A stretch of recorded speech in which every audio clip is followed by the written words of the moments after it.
नमस्कार, आप सभी को मेरी तरफ से राम राम।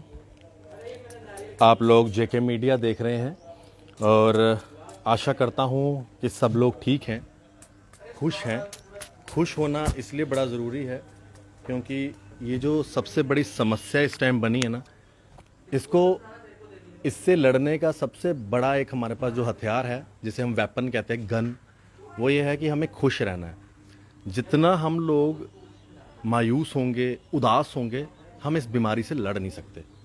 खुश रहना है, अपने अंदर ताकत बना के रखनी है ताकि हम इस दुश्मन का मुकाबला कर सकें।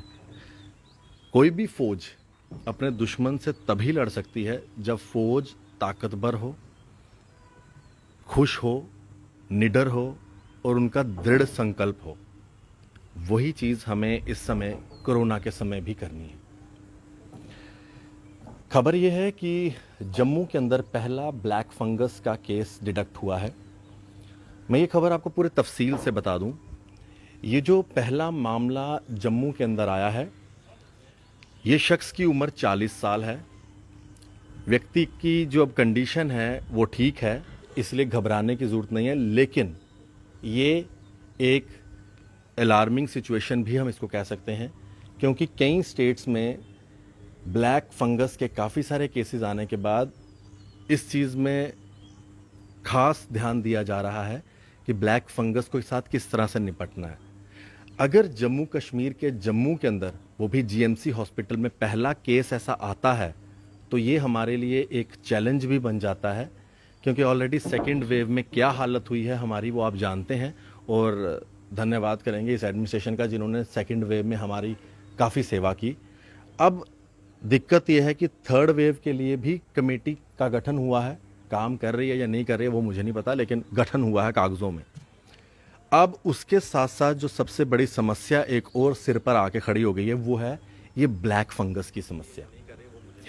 ये जो ब्लैक फंगस की समस्या इस समय आई है, उसके अंदर एक व्यक्ति जो कि पोस्ट कोविड, उसको ये कॉम्प्लिकेशंस आई। ये 40 वर्ष का ये व्यक्ति जम्मू का रहने वाला, इसको पहले कोविड हुआ था, कोविड ठीक हुआ, डायबिटिक है।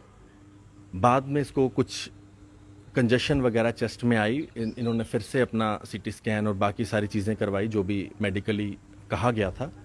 उसके बाद ये चीज़ डिडक्ट हुई, जो ईएनटी के डॉक्टर्स वगैरह के साथ भी कंसल्ट करने के बाद ये पता चला कि आखिरकार ये ब्लैक फंगस का कुछ इसके अंदर सिम्टम्स नज़र आए हैं। उसके बाद इनकी सर्जरी वगैरह भी हुई है और अभी का जो स्टेटस है वो ये है कि इनकी कंडीशन ठीक है।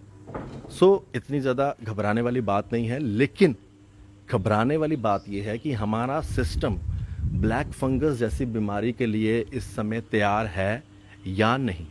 इसलिए मैंने कहा कि इस व्यक्ति से हमें घबराने वाली बात नहीं है। ये व्यक्ति ठीक है और मैं भगवान से प्रार्थना करूंगा जल्द से जल्द और स्वस्थ हो जाए।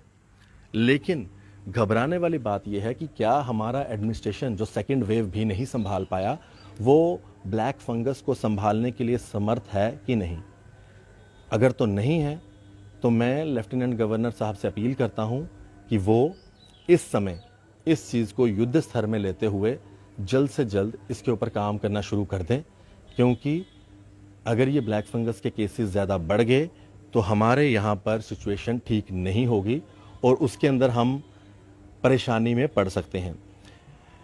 कुछ ऐसी स्टेट्स और यूनियन टेरिटरीज हैं जिनके अंदर तेलंगाना, ओडिशा, कर्नाटका, तमिलनाडु, राजस्थान और गुजरात, यहाँ पर ऑलरेडी ब्लैक फंगस के कई सारे केसेस आए हैं और उसके बाद इन स्टेट्स में पूरी तैयारी भी कर ली गई है इससे निपटने के लिए। लेकिन अब हमें किस तरह से इसके लिए निपटना है, वो सबसे बड़ा एक चैलेंज है। इसके लिए मैं एडमिनिस्ट्रेशन से अपील करूंगा कि जल्द से जल्द एक पूरा तरीकाकार तैयार करें। ब्लैक फंगस के लिए अगर कुछ अलग से वार्ड तैयार करने हैं वो तैयार करें, लेकिन करना पड़ेगा।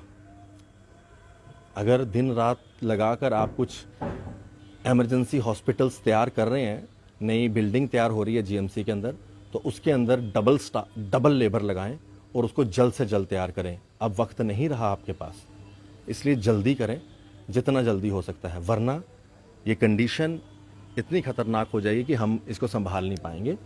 इसीलिए मेरी सबसे अपील है, अपना ध्यान रखें, अपने परिवार का ध्यान रखें, और किसी तरह की भी कोई प्रॉब्लम आती है तो डॉक्टर से कंसल्ट करें। डॉक्टर्स आपकी हेल्प करेंगे, और घर में खुद से इलाज मत करें।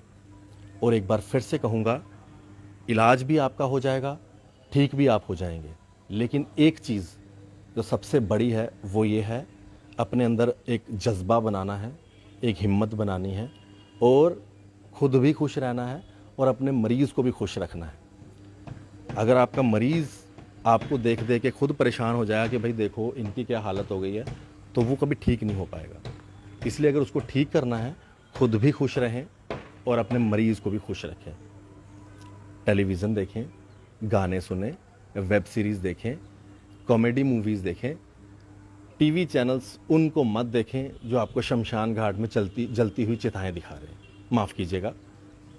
और हमारे जम्मू में भी कुछ ऐसे नौसिखिए पत्रकार और ऐसे कुछ fake social activist, blackmailer social activist हैं जो इस तरह के काम करते हैं। मत करें। कोरोना ठीक हो जाएगा, उसके बाद अपनी तैयारी पूरी रखिएगा फेक कामों की और ब्लैकमेलिंग की, बट अभी नहीं, अभी नहीं।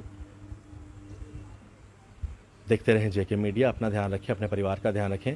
आप सभी को मेरी तरफ से राम राम।